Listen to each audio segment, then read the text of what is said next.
This video is over the practice questions in topic 16, finding the mean, median, and mode, and a little bit of additional information about those. So looking at the practice questions, again, read the information, and then you can check your work for the practice questions. So here we have a list of data values. Mean and median can only be calculated on numerical quantitative data values. Mode can be used even for categorical data. But for this, we have this list of numbers. And just to get an idea of how these are arranged, the manner in which they're spread out, let's make a histogram. So it's going to be kind of a rough histogram, but I'm going to go by, let's say, group by, let's say we go to 0, and then it goes up to 665. So I'll go 700. So I'll start by divided by hundreds. So 100. 200, 300, 400, 500, 600, 700. Not quite even, but imagine those are equally spaced. And then I'll go ahead and divide in there by 50s.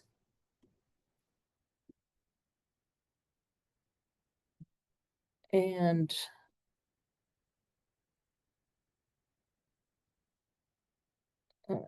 tens. And then any that are in the same 10, I'll just stack on top of each other. So 665 over here, that'll be 600. There's 50. And it's going to be in that little place there. 269, it would be, this would be 100, 200, there's 250, 2, 3. Yeah, so 260, so it would be here. And then 164 would be here, 147, and then 122, and then 114 and 111, both here, 104, and then the 98, 98, 97, they're in the 90s, and then the 80s, 87, 85, 84, 82. We'll just stack. So you can see they're much more grouped together here on the low end, and then spreads out, and we have a big jump, and then an even bigger jump to that largest value. All right, the mean, for the mean, you add up the numbers. Step 1, add them up. So grabbing a calculator here, and I'm just putting these in.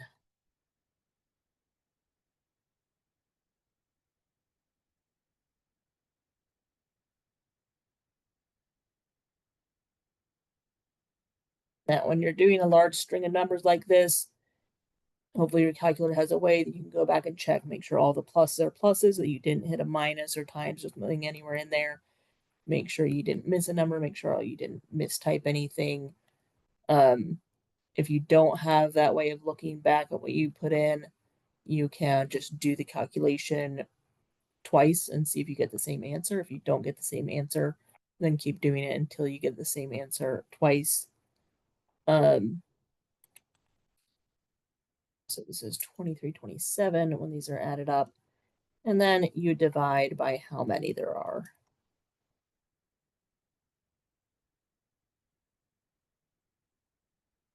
So in this case, there's 15. So divided by 15, any average of a set of data values is always going to be somewhere within the range of the data values. So our lowest go from 82 to 665. The average has to be somewhere between 82 and 665. And it'll generally be somewhere like towards the middle. It's not going to be like the largest number, close to the largest or smallest number, probably. It's going to be somewhere in the middle. This is 155.1.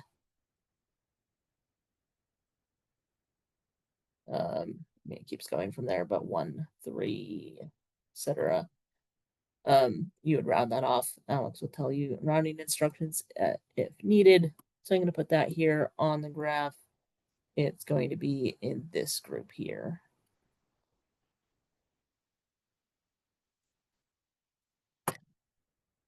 All right, then for the median, we need the data values to be in order could be least to greatest, greatest to least. These are in order, greatest to least. So that's fine. I just need to find the middle number. So I need to find the number that has the same amount larger than it and smaller than it. So that's going to be there here, 6 larger numbers, 6 smaller numbers, and the middle is the median. So 104. So that I'll put in red. That would be in this section.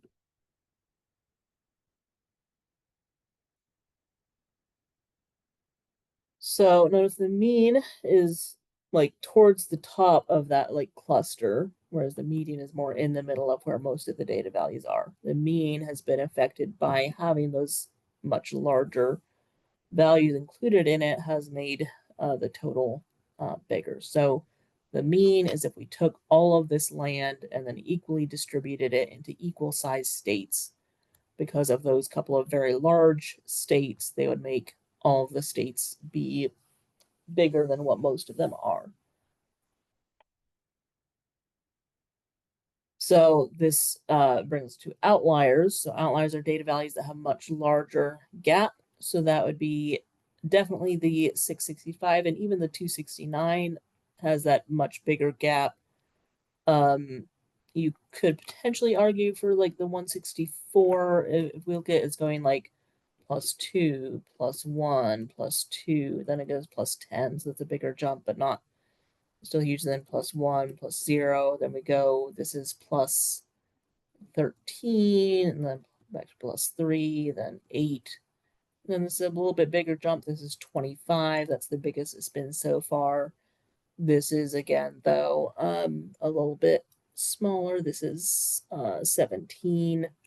So still like a little larger, but still kind of within the range of single digit 10s, 20s. But then we go all the way and add 105. So that's definitely a much bigger jump. And then this adds almost 400, 394. So again, those are much larger jumps. You can also see on the graph those much larger gaps. So the 269 and the 665 are outliers.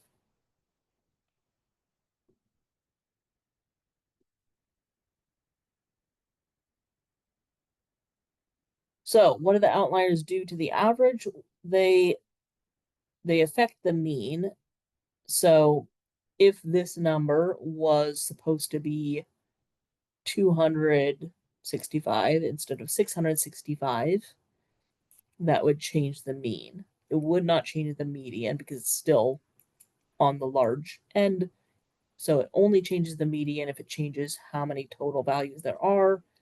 Potentially it can change the median, or if it changes so much that it's now like switched sides to be on the low end instead of the high end.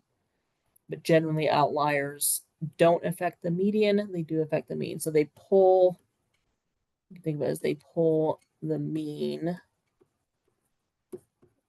towards them. So the mean is pulled towards the outliers relative to the median.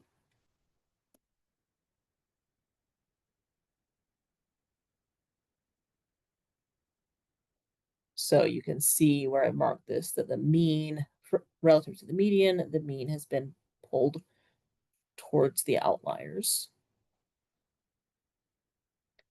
Now mode, we're just looking for first seeing if anything is repeated. If nothing is repeated, there's no mode. If you find something repeated, you find if there's anything that's repeated more often. Here we only have one repetition, that's the 98 that happens twice. Nothing else happens twice, nothing else happens more than 2 times. So the mode here is 98. Now the mode, when it comes to quantitative data, the mode is often coincidental. It just happens to be 2 of the same numbers here. It doesn't necessarily mean anything representative. Where mode makes sense to use is when you have quantitative, when you have categorical data, where the only way to say what's the average is what occurs most times. And there's often like fewer categories. You're just looking at like there's 100 of these and there's 50 of those. Like the one with the higher frequency is the mode. So as far as best representative, when you have a word like best, that is somewhat subjective. What Alex means by this is when there are outliers. So basically, it's going to be this way. So categorical would be mode. No outliers would be mean. And if there are outliers, it's going to be the median. So those are kind of the rules you want to follow with that. So this, because there were outliers in this quantitative data, then we're going to say the median is the best representative. So if we want to say like what's this average size of these states? Like, yeah, there are these couple really big ones, but if we're saying like for a state to feel like they're average representative of the group as a whole, somewhere in that 104 like is there in the middle. More so than 155 would be bigger than most of the group. So median for this one.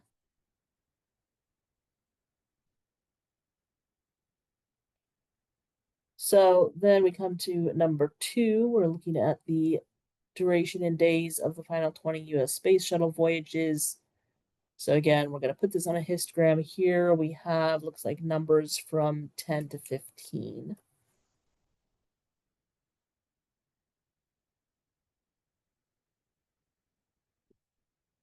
So I'm just going to make a bar or a stack for each number. So there's an 11, there's a 12, there's a 13, there's another 12, there's a 15, there's another 12, there's another 15, 13, 15, 12. That's the first row. Again, you'll have the possibility of send data to calculator and sort with these. So if you want to have them in order, without having to rewrite them, but creating this histogram also puts them in order. Or you could sort and use that to create a histogram. There's another 12, 15, 13, 10, 13, 15, 11, 12, 15, 12. So you can see they're kind of spread out, but we have that a lot of 12s and a lot of 15s.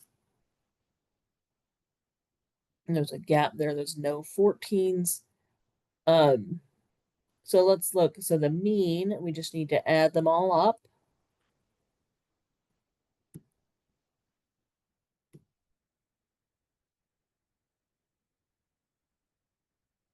And I can shortcut this a little bit with them in order. So I can say, all right, there's a 10 and there's two 11s. So I'll just put in 2 times 11.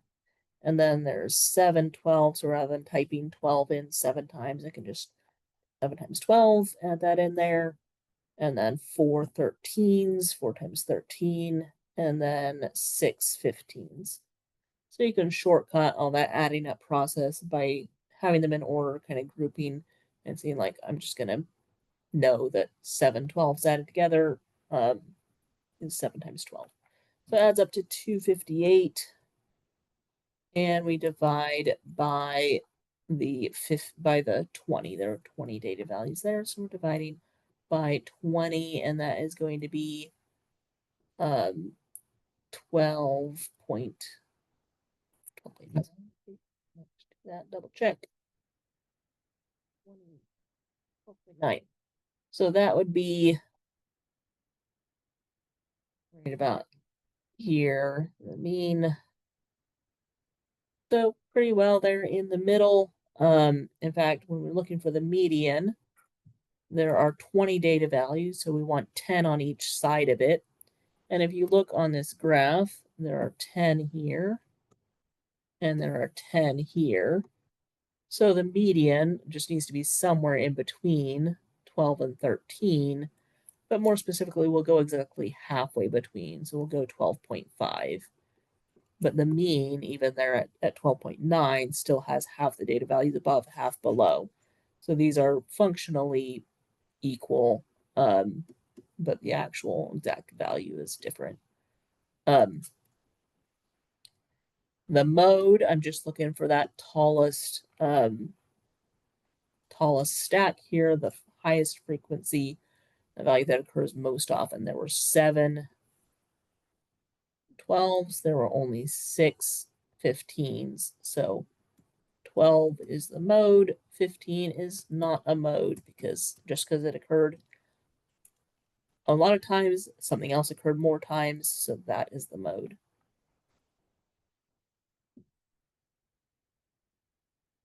So the mode is most. Now, if there had been one more 15, then 12 and 15 would both be modes. That can happen. So this data doesn't really have outliers. The mean and median are functionally pretty much the same place there within the data. So they would be equally, but then so you can do the mean as the representative value. All right, you can use Excel to calculate mean and median. So this next example will use that. So going into Excel. So I bring up a blank Excel sheet. You could also do this in Google Sheets. It'll use pretty much the same formulas. So without Excel, you take those data values and you type them into your calculator. For Excel, you type them into Excel and you type them in each number into its own cell. So each of these rectangles is a cell. You can do them as a row or as a column. I'll go ahead and do the row. So 2, 2, 8, 3, 5, 6, 8, 7, 2. And just so we can see all of them a little bit better. You don't have to do this. It's often easier to do in columns. I'm just doing rows since it was given in rows. All right, so I have them all each in their own cell. And then what I'm going to do is I'm just going to go somewhere else in the table. So I'll come over here. I'll leave a gap in between just so Excel knows that this isn't like part of that list of values. And I'm going to start by typing equals to tell Excel I need it to calculate something. The word average is what's going to tell it to calculate the mean. It can be uppercase, lowercase, doesn't matter. Parentheses. And then I'm going to tell it what to do, but I'm not going to tell it the numbers. I'm going to tell it where to find the numbers. So I'm just going to go over here to the first number, get right in the middle of the number with this big white plus, click and drag. And you notice it's put in A1. That's the first cell that has a number in it, colon L1. And you can see by the selection that it is doing all of these. If I go and change that colon to a comma, notice that it's only using the number in A1 and the number in L1. That's no good. I need it to include all of the numbers, and that's what the colon tells it to do. And parentheses, hit enter or tab, and it does the calculation. For the median, I'm going to go equals again to tell it to calculate something. I'm just going to type the word median. If you can't remember, you start typing mean, nothing's going to come up. So then that'll be a reminder like, oh, I need to go. Like things come up, but they're not the mean you're looking for. So average. But median is just median. And we select these data values. Again, you could type in A1 colon L1. I find it easier to just select them. But you hit, again, enter a tab, and it does the calculation. So notice for the average, for the mean, you didn't have to tell it to add. You didn't have to tell it to count them. You didn't have to tell it to do a division. You just tell it average, and it knows to do all of those things. For the median, you did not have to have sort the data values or anything. You just tell Excel to find the median, and it finds them. Now, one thing with doing this in Excel is if you need to change a value, you can very easily see what happens. So let's go ahead and put this in put the months here so we can see what data values go with what month.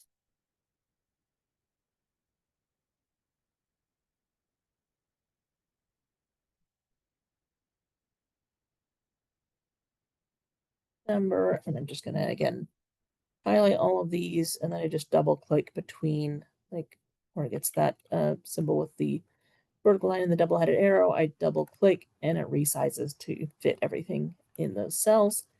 Over here, I'll just label this is the mean, median. But let's say August here was supposed to be 88. I can change that number to 88 and it'll immediately recalculate. You see that it did change the mean, but did not change the median because it didn't move it. Now, if it was supposed to be 68, there it did change the median because it moved it to the lower side. So by using the cell references here in the formula, then if you need to change something, you don't have to redo the calculation. You just change the number in the cell. So the mean and median with the original, with August being 87, was 84.3 repeated and 84.5. And then again, if August is 88 instead of 87, it's now 84.4167. So that higher value moved the mean higher, but the median did not change. And then a few other things that we can do in Excel. So let's put that back to what it should have been. Is we can sort. Now, Excel, it doesn't seem to like sorting when it's in rows, but let's see if I can this.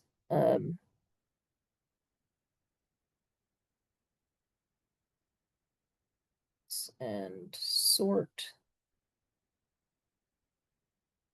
If I do this sort A to Z or sort Z to A, it's not doing anything here. So one thing is if you have things in rows and you want them to be in columns, you select this. You're going to copy. And then you go somewhere else and you right click, paste. But you don't just do regular paste. You find this one. It says transpose. And it will turn those into columns instead of rows. Or if you want to go the other way around. So then I can come down here. Let's do this. So we have the mean and the median. Let's put those in here. And just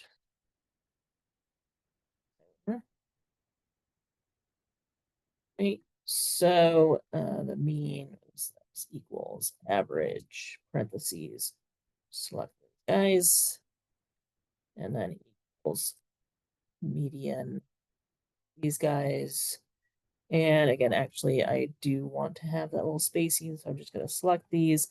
I put my cursor on the edge so it gets this four-headed arrow. Click and drag, and it'll just move. When I move it, it recognizes that I don't want to change anything. So it keeps those same cell references. But now when I go and click in here, anywhere in here, and go sort, but actually I want to click, so I'm going to click here within the column that I want to sort by, and I'm going to sort smallest to largest. And notice it sorted both columns. It kept the month with its corresponding temperature. And it knew, because I left this gap here, it knew not to include the median in the sorting. We have them in order. You can see here now that there are 3 82s and there are 3 87s. Let's see what happens if I try to use Excel to calculate the mode. It's going to be equals mode, select those values, and it gives me the 82. It just gives the first one it comes to. If I tell this to sort instead largest to smallest, and now the first one it finds now it shows the 87, but it gives no indication at all that there are two of them. So not recommended to try and use Excel for mode.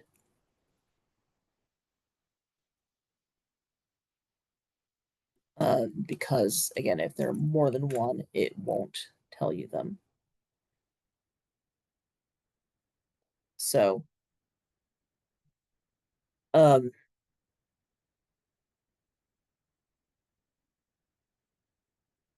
yeah, something I was thinking about. But yeah, if we change any of these numbers, everything recalculates. Um,